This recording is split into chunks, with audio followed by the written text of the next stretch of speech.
Olá a todos. Quando olhamos para a formação social, cultural e econômica do Brasil, frequentemente nos deparamos com a ideia de um país profundo, diverso e complexo.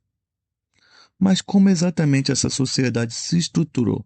O antropólogo Darcy Ribeiro, em sua obra clássica O Povo Brasileiro, sintetizou esse processo como uma precisão cirúrgica e dolorosa. Ele escreveu: Nós brasileiros surgimos da confluência do entrechoque e do caldeamento do invasor português com índios silvícolas, silvícolas e campineiros, e com negros africanos, uns e outros aliciados como escravos.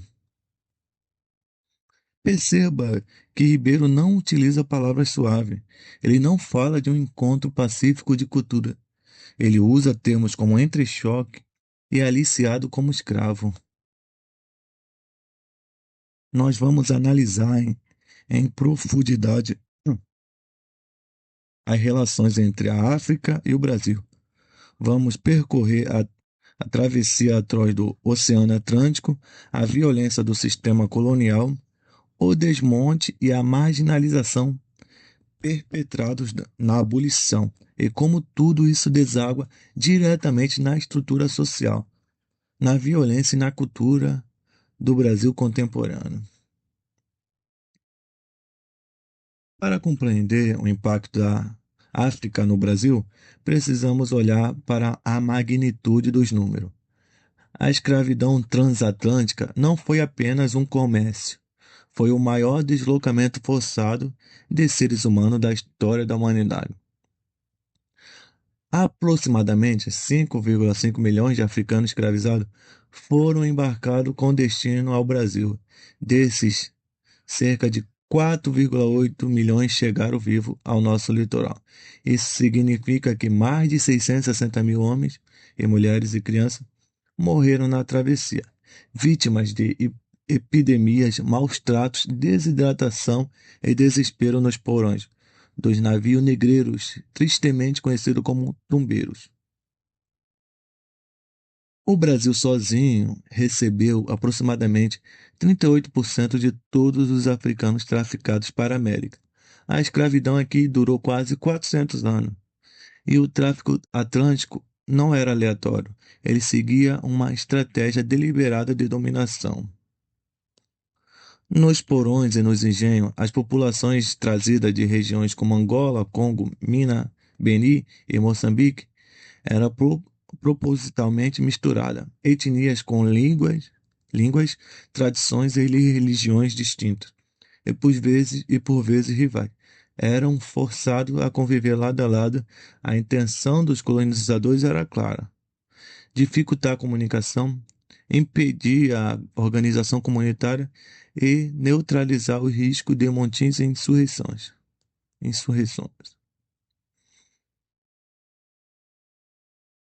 Como historiadores, ao interrogar as fontes visuais do século XIX, como a obra de Jean-Baptiste Depré, percebemos que a violência não era um excesso pontual, mas a própria engrenagem da sustentação da ordem escravista. A- Ela não servia apenas para punir, servia para privar a palavra, para impedir o consumo de alimentos, algo sem permissão. O tronco, o chicote, as correntes e as gargantas de ferro eram ferramentas cotidianas de controle do trabalho. Gradualmente, o trabalho forçado dos africanos foi requisitado para todas as esferas de economia colonial e imperial, da lavoura e de cana-de-açúcar e minas de ouro, passando pelos cafezal até os serviços urbanos e o trabalho doméstico nas casas grandes. Nas gravuras de Debré, vemos famílias abastadas sendo servidas por escravos escravizados em tarefas íntimas do lar. O corpo negro foi transformado em propriedade, ferramenta e símbolo de Estado social do Senhor. Resistência, abolição incompleta e o mito da democracia. É fundamental destacar que a população escravizada nunca aceitou a sua condição de forma passiva. A resistência existiu desde o primeiro dia, manifestando-se de forma direta e indireta. Havia resistência cotidiana, a lentidão proposital no trabalho, a quebra de ferramentas, a preservação das tradições religiosas no clandestino, e havia a resistência direta, as fugas individuais e coletivas, a formação dos quilombos, como o Quilombo dos Palmares, as revoltas urbanas, como a Revolta dos Males em 1835, e a prática da capoeira que camuflava a luta artesanal em dança e jogo ritual. A ameaça constante de insurreições escravas forçou a elite a se movimentar ao longo do século XIX sob intensa pressão diplomática e naval da Inglaterra.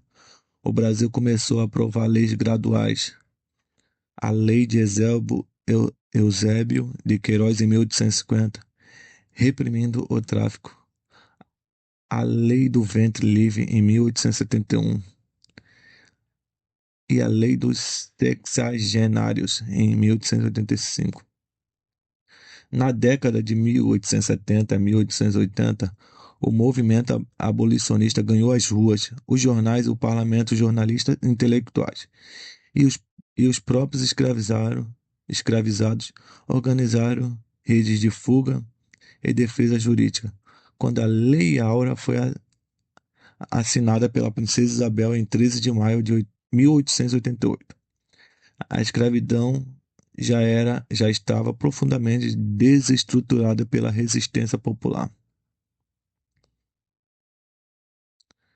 Mas aqui reside o grande nó cego da estrutura. Mas aqui reside o grande nó cego da história do Brasil. O 13 de maio libertou os escravizados do cativeiro, mas não inseriu na cidadania. Como apontam os historiadores Maria da Graças Medeiros e André Nascimento, com o fim da escravidão, a massa de ex-escravizados foi simplesmente expulsa das fazendas, sem acesso à terra, sem indenização, sem moradia, sem política, sem política pública de educação ou integração. A elite agrária e política brasileira, imbuída de teoria do racismo científico e do darwinismo social vindos da Europa, via a população negra e mestiça com profunda desconfiança. A solução encontrada pelo Estado brasileiro não foi integrar o negro, mas tentar apagá-los através da política de branqueamento. O governo financiou vindas de milhões de imigrantes europeus para substituir a mão de obra negra e promover uma miscigenação calculada para esclarecer a tez popular em poucas gerações.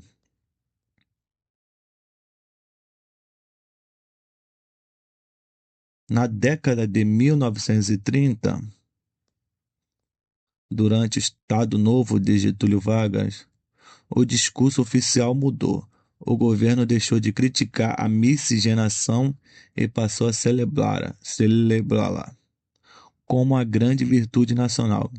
Elementos da cultura negra, como o samba e a capoeira, antes criminalizados pelo Código Penal de 1890, foram elevados a condições de símbolos da brasilidade. No entanto, estudos sociológicos fundamentais liderados por intelectuais como Florestan Fernandes na década de 1950 demonstraram categoricamente que a democracia racial brasileira não passava de um mito. Fernandes provou que a estrutura de classe no Brasil incorporou o preconceito de cor para manter a população negra na periferia do sistema capitalista. O que a nossa história real demonstra? Três pontos centrais. A escravidão legou às populações negras um profundo estigma de cor e inferiorização social. No pós-abolição, os libertos foram excluídos do mercado formal e empurrados para a marginalidade urbana e favela. O próprio direito de voto na República esteve atrelado à alfabetização, e como os ex-escravizados e seus filhos foram privados de escola, a maioria da população negra ficou constitucionalmente excluída da vida política por décadas. A desigualdade estrutural e a matriz cultural viva. Esse legado de exclusão não ficou no passado. Ele se reflete de forma brutal nos indicadores sociais no Brasil atual. Dados do Atlas da Violência, elaborado pela IPEA e pelo Fórum Brasileiro de Segurança Pública, expõe uma realidade estarrecedora. 75,5% das vítimas de homicídios no Brasil são pessoas negras. As taxa de morte violentas